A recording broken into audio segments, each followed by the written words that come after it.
A bit of a Q&A with both groups together, so these guys can then, otherwise, because you're all going to ask the same questions, so it's easier to do all at the same time.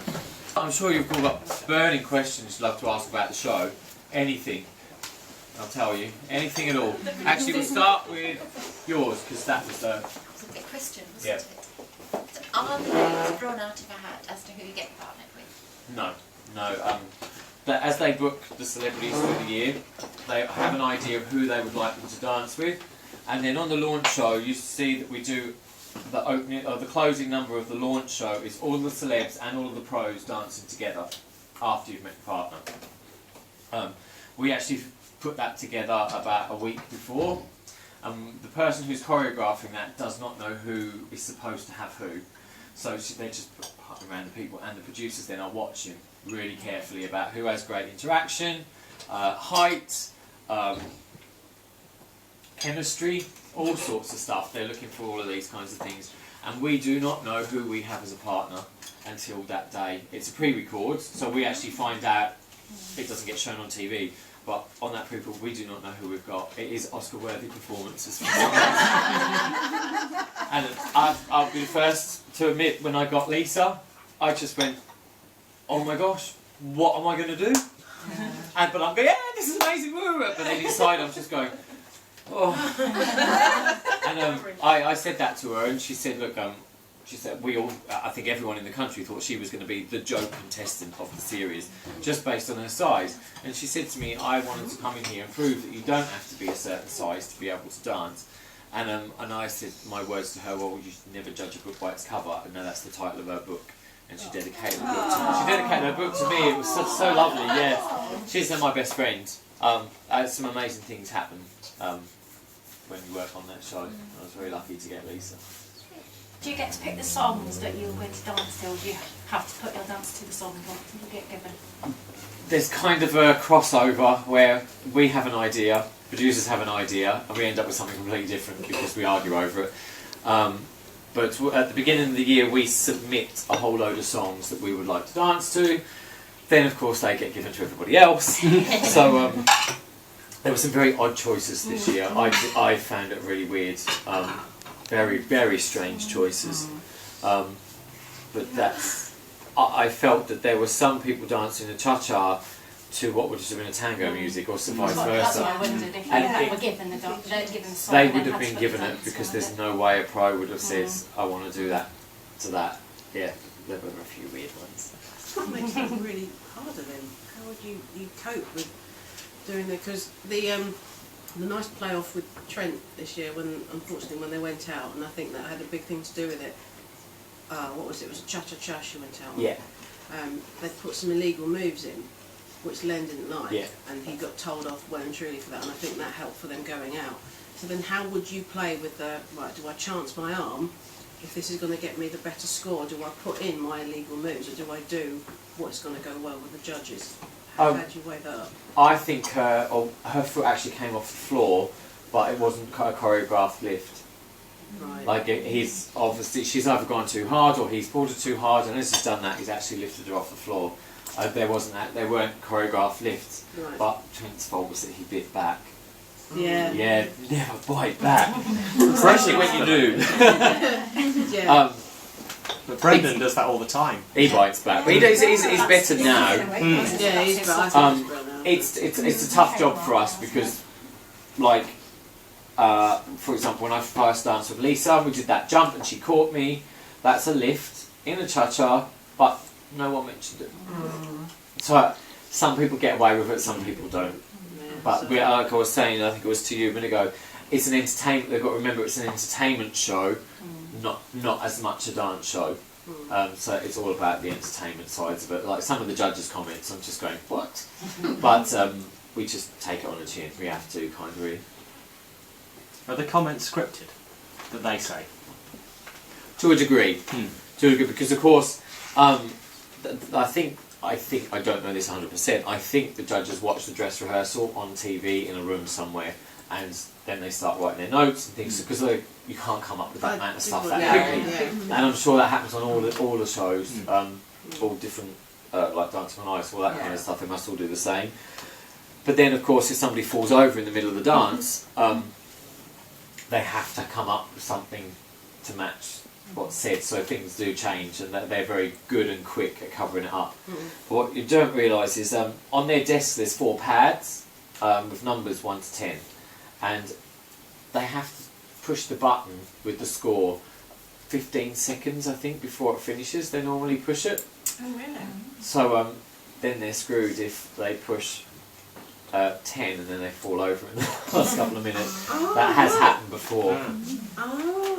Somebody's in Claudia's ear telling her what the score is going to be while they're already down there, because then Claudia needs to start working out, okay, what's their total? Is that better or worse than last week? All that. So they have to have all of that in 15 seconds done and back up to Claudia. And there's someone in her ear, and there's someone sat next to her. I don't want to do that anymore. I'd rather just dance. You know how you don't get to choose your music, and you get given what you get given, and you choreograph what you're doing. Because it's a live band, and you've got to. How do you prepare for? Okay, what if they don't do it at the right tempo that I need it to be at? How does that sync together? Because when you rehearse it, you don't have the band in the studio with you. It sounds. We have a CD of the original track, and then when we get to the band, sometimes it's completely different, just because they can't make it exactly the same. If it's a big band song, perfect. But what happens is we get our song, we listen to the track all week, and then on a Friday morning, we go in and we do all the camera blocking, so that they can work out all the shots to do, because they don't just put the cameras up, they have to have a day of actually working out where all the cameras are going to be. And you know that one that moves around, that's actually one man, literally he has a path, and when he does the group numbers, he's literally choreographed to run in and out of people while they're flying towards him. And then on the Saturday morning, we have our first run with the band, and we get 3 goes. So we do the first one, and you can say to them, that's too slow, or it's too fast, or it's missing this accent, and they'll literally, Dave Arch will write it in there and then. He's incredible. And then you do that 3 times, then you do a dress run with the band, and the dress run is done as if it's live, just to make sure that everything runs smoothly, because when it goes live, they can't afford for anything to go wrong. So we've already done it once that day with no audience, and then they bring the audience in. And with the band, normally all of the sounds are there, but they're not turned up. So for the Christmas special, there was something that I was doing with Lisa in the rehearsal room, and it was very obvious, punch, punch, punch, punch to the music, and it wasn't there, so like, that piece isn't there. He said, no, he's playing it, but his mic's not turned up. So if you want it louder, they'll just turn it up for you. They're really cool. Yeah, that's cool. And who's been your favourite to dance with so far? Oh, do you know what? They've all been pretty wonderful, I've got to say. I've been really lucky. I've had really lovely partners. I'm in contact with all of them. Lisa I speak to every single day. They're all just lovely. I couldn't really pick one. And I've danced now with Sarah Cox as well, and Susanna Reid.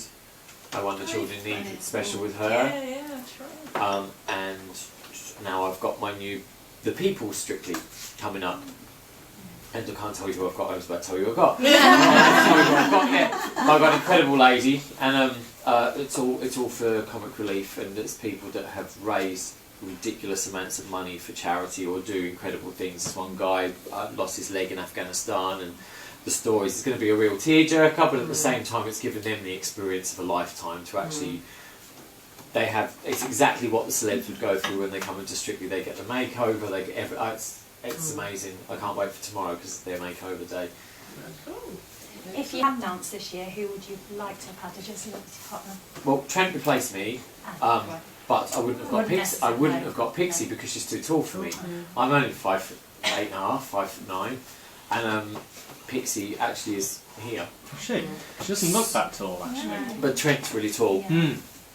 So if I had been there, the entire result would have been different, because everybody would have ended up with different partners. The whole dynamic would have been different, and I think the whole thing would have been different.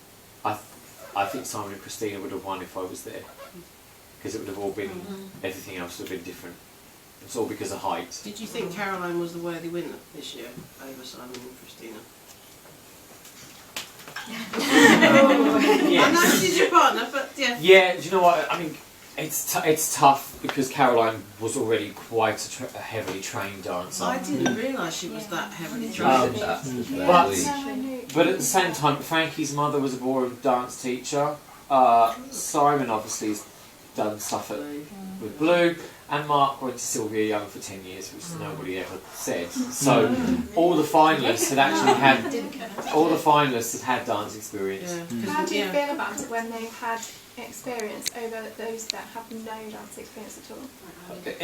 We've got to remember that it's an entertainment show, so if they had everybody that was a beginner, it would be boring. They've got to make the light and shade and somebody really good for when the judges' comments come. They want exceptional, awful, disaster, amazing, all that kind of. So they make the show go up and down like that because it keeps the viewer entertained all the way through.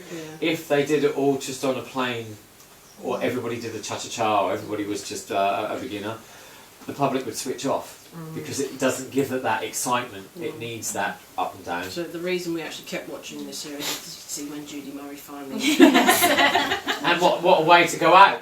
Yes. Attach to some helium balloons and get rid of her. Love Anton, he always comes up with some idea to help. I mean, how much leeway can you get? Because he flies almost everybody in. Almost Well, he has to be fair. It's better to have him in the air. 'Cause he's had some dreadful partners. Anne, yeah, bless Anne. Oh dear. For me, Nancy Jolio was the one. She was just a nightmare. Are there any couples that really didn't hit it off that transferred to the dance floor? Brendan and Lulu, Really? and Brendan and Victoria Pendleton. They didn't hit it off. Brendan and... There's a theme running here. I'm surprised that they didn't hit it off because... Well, Victoria Pendleton, once the show was over for her, the day after she got voted off, she wrote this thing like this and it went into the Telegraph, slating Brendan. Really, really slating him. Did he have any defence though? No. Did he then write the same back? I don't actually know what happened with it. Well, that's probably not a good thing anyway from his point of view, is it? He's not going to then write, well actually you did that and you did that. But she forgot that she was having to return for the final. So it was slightly awkward when they had to dance in the finale when all the couples returned. Excuse me. And yeah, that was very uncomfortable. Oh no, see, I'd never do that. Especially with Brendan. Who would you like as a partner then? Oh. Which celebrity would you? Definitely. If I'm being realistic, someone I seem to have a thing with soap actresses. Michelle Collins, Tamsin Outhwaite, Jennifer Saunders, Joanna Lumley. They would be absolutely fabulous. I think I could do with somebody that was young for a change. I'm renowned. I've got a slightly older lady, or I'm a nurturer. I always have somebody that needs taken care of. Patsy Kensit needed lots of care because she was just a bit after her. If you're watching Big Brother, you'll see. Anita Dobson, sort of the 60s, just needed. She's very theatre, so she just needed lots of, Lisa's mother had just died of cancer just before, but I wasn't actually paired with Lisa. When I said they have on paper, I was with Victoria Pendleton originally, and at this group rehearsal, which was just actually at the back, me and Lisa were literally messing around. Bad things were coming. And one of the producers was just behind us listening, and I think these two will be funny, or these two will be great fun together. So they changed it at the last minute and swapped it over, and it was Lisa's mother's wish that she got to dance with me, and it only happened at the very last second. It was amazing when we heard the story. But Lisa did a show called Strictly Confidential with Artem. Afterwards, and there was a number where a song about her mother, and Artem would walk on at the end and hold her from behind. And I went to watch in Wimbledon, and they'd organised, without Lisa knowing, that I was going to be Artem walking on. And she turned around, and she's always quiet at that point anyway. She turned around and she saw me. She held, because as I walked on, there was a big round of applause, and in her head she's going, "That's odd because Artem doesn't normally get a big round of applause because it's a real moment." And she turned around, she just couldn't do anything. She just stopped. She goes, "I'm going to kill you. I have to come out being all chirpy in the next number." So she's a very amazing lady. Couple more. I had one and then it just disappeared. Is there anyone who's kind of come really close to being Strictly and hasn't at the last minute, celebrity-wise? We don't know. Ah. Yeah, we don't get told. There is one. Tamika. Her name's Tamika. She's in EastEnders. She's just come back. She's pregnant. Oh, yeah. She I think was supposed to do it. Not this one. The one before. But she's pregnant in real life. And she pulled out. Right. They get a lot of people pull out. Do they? Because is it true that she had her training hours reduced because she'd done the Christmas special? Yeah. So they really will do that. Yeah, Harry Judd got his cut. He lost the first week of rehearsal because he won Comic Relief. Susanna Reid. It's all. BBC is all about fair. It's a very big thing about fairness, and but to me, an extra week of training doesn't make any difference. You're either going to have or you're not. So I don't think it would make any difference. No. And for example, Harry was not allowed to do the dance that he danced on Comic Relief. Right. Cara was not allowed to do a samba because she did a samba with Mark Rampakash a couple of years ago. So they don't let them do the same dance. Right, so someone really keeps a tight rein on that end of things. Oh yeah. Well, the dance is mapped out for the whole series because I've heard contestants say, "Oh, I want to stay in for next week because we're doing the Charleston." And we map it out. We know 2 weeks in advance because we have to start planning what's going on because we've got the pro numbers and everything else to do, and we have to choreograph it. And if you've got somebody that's you think's going to go far, you could do all of the dances that you think they're going to be bad or that are going to be their worst first. Because the worst thing that can happen is if you end up in the final and you've used all your good dancers up, you're screwed and you're going to lose. So you want to save them for as long as you can. But if you've got somebody that's bad or you don't think it's going to go far, use all their good dancers out the way first. That makes sense. you But dread then- like the rumba. Because that's typically a dance that a lot of. If you notice, a lot of them will try and get rumba out the way as early as possible. Because no one seems to be able to get it, the girls or the boys. No, Well, it's like just- this year Yeah. when they did it. Yeah, that seems to be the dance that It's no just one likes. it's slow. They have trouble with making everything slow, especially because when you're nervous, you rush, and rumbas never work.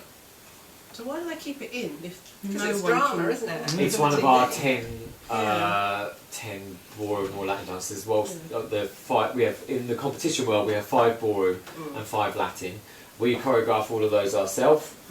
Charleston, Argentine tango, and salsa. We have people come in and help us because we didn't grow up doing that. I wonder why, because sometimes they do say, oh, so and so helped me. They're not supposed to. I know, but they've done it more on this series. This last series, I think they've started saying. I think they should even. And Do you know what they should say, and they should put in a little thing at the bottom, choreographed by such and such, and give the person that choreographed the credit.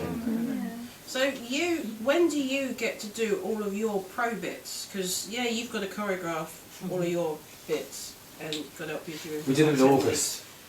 How do you remember from August to December? We don't. They give you a disc each day. It takes 1 day to do each number, and we start the middle of August. All the pros before the celebs have even been announced, and we're doing the pro numbers every single day, and then they give them to you on a disc, and then you'll get to December, and you'll pull out your disc for that thing you did in August. You'll watch it, and you'll go, "Yep.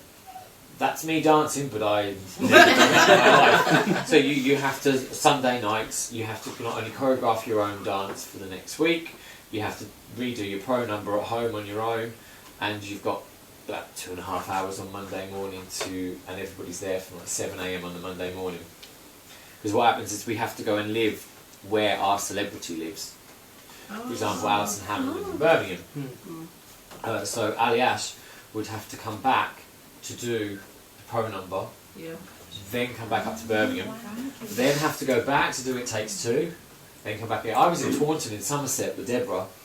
It was horrendous, 3-hour train journey every single time we needed to do anything. So how often did you see them then? What's a typical week in terms of like what the celebrities do to rehearse? They don't get anything on a Sunday normally, because we're busy doing our other stuff.